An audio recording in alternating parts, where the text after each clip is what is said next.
একটা সময় ছিল যখন কিছুই ছিল না, না আলো না অন্ধকার, না সময় না স্থান। ঠিক সেই সময়ই এক অদৃশ্য বিন্দু থেকেই শুরু হয় এক মহাবিস্ফোরণ। আর সেই বিস্ফোরণেই জন্ম নেয় এক মহাজগৎ। আর এই মহাজগতের এক কোণায় ধীরে ধীরে জন্ম নেয় আমাদের পৃথিবী।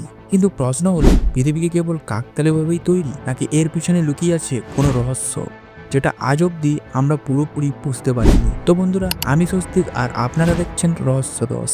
আর ভিডিওটি শুরু করার আগে আপনাদের কাছে একটাই অনুরোধ রইল, প্লিজ আমাদের রহস্য 10 চ্যানেলটিকে সাবস্ক্রাইব করে আমাদের পাশে থাকবেন। তো চলুন আজকের ভিডিওটি শুরু করা যাক। আজ থেকে প্রায় 13.8 বিলিয়ন বছর আগে সবকিছু ছিল এক বিন্দুতেই সংকুচিত। না কোনো জায়গা ছিল, না কোনো নিয়ম, কেবলমাত্র এক অদ্ভুত ঘনত্ব ও তাপ। তখনই ঘটে বিগ ব্যাং। হ্যাঁ, একটি অসীম শক্তির বিস্ফোরণ। এই বিস্ফোরণের ফলেই শুরু হয় স্থান, কাল ও পদার্থের সৃষ্টি। জন্ম নেই গ্যালাক্সি, তারা ও ব্ল্যাক হোল, এবং এই ছায়াপথেই গড়ে উঠতে থাকে ভবিষ্যতের এক ছোট্ট কিন্তু বিস্ময়কর গ্রহ, আমাদের প্রিয় পৃথিবী। এবার আমরা জানবো পৃথিবীতে প্রাণের সঞ্চার কিভাবে হয়েছিল।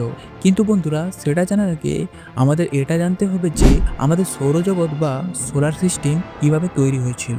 আজ থেকে প্রায় 4.6 বিলিয়ন বছর আগে এক গ্যাস ও ধূলিকণার বিশাল মেঘ নেবুলা নিজের থেকেই সংকুচিত হয়ে পড়ে, এবং সেই সংকোচনের ফলে কেন্দ্রে আগুন জ্বলে ওঠে, যার ফলে জন্ম হয় সূর্যের। সূর্যের চারপাশে ঘূর্ণায়মান গ্যাস ও ধূলিকণা একত্রিত হতে হতে তৈরি করে ছোট বড় বিভিন্ন পিণ্ড। আর এই পিণ্ডগুলির মধ্যেই একটা ছিল আমাদের পৃথিবী। তবে এই নবজাতক পৃথিবী ছিল এক আতঙ্কের গ্রহ। পুরোটাই লাল গরম ম্যাগমা, বারবার ধসে পড়তো ভূত্বক, বিষাক্ত গ্যাস আর আগ্নেয়গিরির বন্যা এখানে সবসময় লেগেই থাক। কিন্তু সবকিছুর মাঝেই শুরু হচ্ছিল এক নতুন অধ্যায়। এবার এতটা শোনার পর আপনাদের মনে হতেই পারে, তাহলে চাঁদ কিভাবে তৈরি হয়েছিল? হ্যাঁ বন্ধুরা, আজ থেকে প্রায় 4.46 বিলিয়ন বছর আগে একটা বিশাল গ্রহ থ্রিয়া এসে ধাক্কা মারে পৃথিবীর সঙ্গে। এই সংঘর্ষ এতটাই ভয়ানক ছিল যে পৃথিবীর এক অংশ ছিটকে যায় মহাকাশে, এবং এখান থেকেই তৈরি হয় চাঁদ। এই চাঁদ পৃথিবীতে জোয়ার ভাটা নিয়ন্ত্রণ করে। এবার জানবো জল ও প্রাণের উৎপত্তি কিভাবে হয়েছিল। বিজ্ঞানীরা বলেন, উল্কা ও ধূমকেতুর আঘাত হানছিল পৃথিবীতে বারবার। এই মহাজাগতিক বস্তুগুলোর মধ্যে ছিল বরফ ও জলীয় উপাদান। তারপর পৃথিবীতে এসে ধাক্কা দিয়ে তৈরি করে মহাসাগর। আর এই জলের গভীরেই শুরু হয় এক অলৌকিক অধ্যায়। জন্ম নেয় প্রথম জীব। হ্যাঁ, পৃথিবীর প্রথম জীব ছিল এককোষীয় প্রাণী।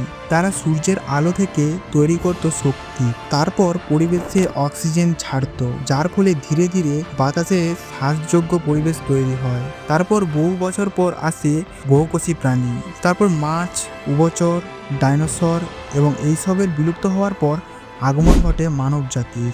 প্রকৃতির প্রতিটি পর্বই ছিল ধ্বংস আর সৃষ্টি। এই জন্য এক মহাকাব্য, যা লেখা হয়েছিল কোটি কোটি বছর ধরে। তো বন্ধুরা, আজকের এই ভিডিওটি আপনাদের কেমন লাগলো তা কমেন্টে জানাতে ভুলবেন না। আর ভিডিওটি যদি আপনাদের ভালো লেগে থাকে তাহলে ভিডিওতে একটি লাইক দেবেন আর চ্যানেলটিকে অবশ্যই সাবস্ক্রাইব করবেন।